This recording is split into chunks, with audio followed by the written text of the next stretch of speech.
बिहार विधानसभा चुनाव की तारीखों के ऐलान हो चुके हैं, जिसके बाद अब सियासत बढ़ती ही जा रही है। सवाल बड़ा है कि आम आदमी पार्टी ने भी अब लिस्ट जारी कर दी है। बिहार में कहां-कहां वो किसे लड़वाने वाली है, इसकी अब चर्चा तेज हो गई है। साथ ही माना जा रहा है कि आम आदमी पार्टी पीके की पार्टी के जो वोट होंगे उसे काटने का काम करेगी और कांग्रेस का काम आसान कर देगी।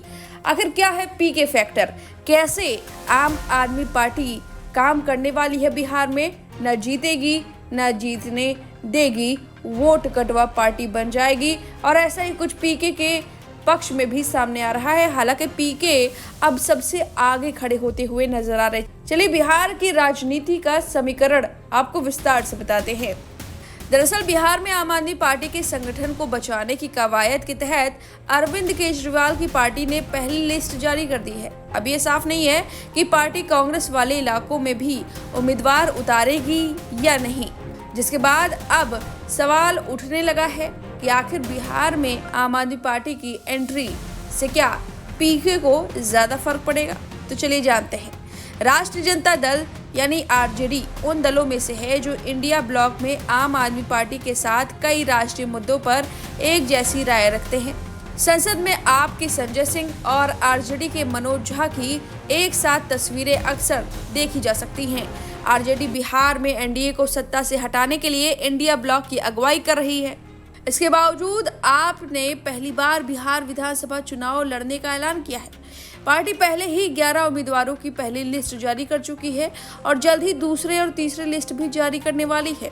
सवाल बनता है कि आखिर आम आदमी पार्टी क्यों बिहार में इतना एक्टिव हो चुकी है।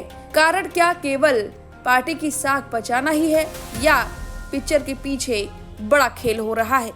दरअसल पार्टी सूत्रों के मुताबिक पीके फैक्टर यानी प्रशांत किशोर का असर ही आपको बिहार चुनाव में उतरने की असली वजह बनी है।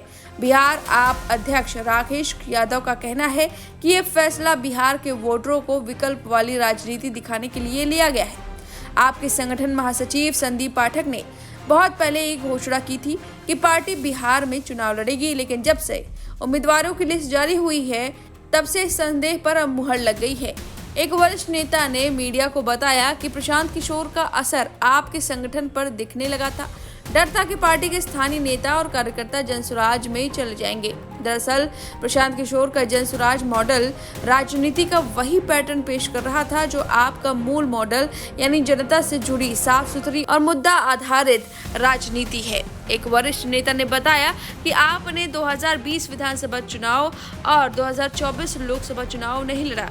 बिहार इकाई लगातार कह रही थी कि अगर पार्टी गोवा, गुजरात, हरियाणा जैसे राज्यों में चुनाव लड़ सकती है तो बिहार को क्यों छोड़ा जाए। वजह ये भी मानी जा रही है कि आप बिहार में राजनीतिक रूप से एक्टिव नहीं थी, इसलिए उसके कई नेता और कार्यकर्ता जनसुराज में शामिल हो गए थे। लेकिन अब जब पार्टी ने 2025 चुनाव लड़ने का ऐलान किया तो उन्हें वापस लाने की कोशिश शुरू हो गई। आप अध्यक्ष राकेश यादव ने माना कि जनसुराज का असर पार्टी पर पड़ा है। उन्होंने कहा कि करीब 50% कार्यकर्ता जो जनसुराज में चले गए थे अब वापसी पर विचार कर रहे हैं। हमने चुनाव नहीं लड़ा, इसलिए उन्होंने जनसुराज को विकल्प माना था। अब जब हमने पहली बार लिस्ट जारी की तो उत्साह बढ़ गया है। यादव के मुताबिक पार्टी को करीब 6000 आवेदन मिले हैं, स्क्रूटनी चल रही है और जल्द ही दूसरी और तीसरी लिस्ट जारी की जाएगी, जिसमें 30 से 40 उम्मीदवार हो सकते हैं। राकेश यादव ने कहा कि पीके ने कहा कि वो बिहार को एक वैकल्पिक राजनीतिक देगा, लेकिन वो भी ऐसे उम्मीदवारों को मैदान में उतारने की सोच रहे हैं जिन पर दाग है। लोगों ने दिल्ली और पंजाब में आपका गवर्नेंस मॉडल देखा है। स्कूल और अस्पताल पर केंद्र शासन व्यवस्था के जो वादे पीके कर रहे हैं हम उन्हें लागू कर चुके हैं।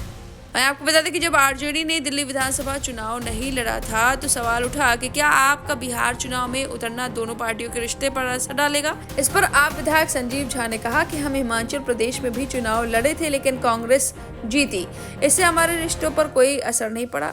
हम जहाँ जहाँ चुनाव लड़ रहे हैं वहाँ अपनी शिक्षा स्वास्थ्य की राजनीति का मॉडल पेश कर रहे हैं। बिहार में भी हमारी एंट्री असली मुद्दों पर फोकस वापस लाएगी। आपको बता दें कि आपकी अब तक 2 से 3 और उम्मीदवारों की लिस्ट आने वाली है। अभी ये साफ नहीं है कि पार्टी कांग्रेस वाले इलाकों में भी उम्मीदवार उतारेगी या नहीं, लेकिन इतना तय है कि पीके फैक्टर ने आपको बिहार की सियासी रेस से उतार दिया है। अब इस पूरे समीकरण पर आपकी क्या राय है, हमें कमेंट करके जरूर बताएं।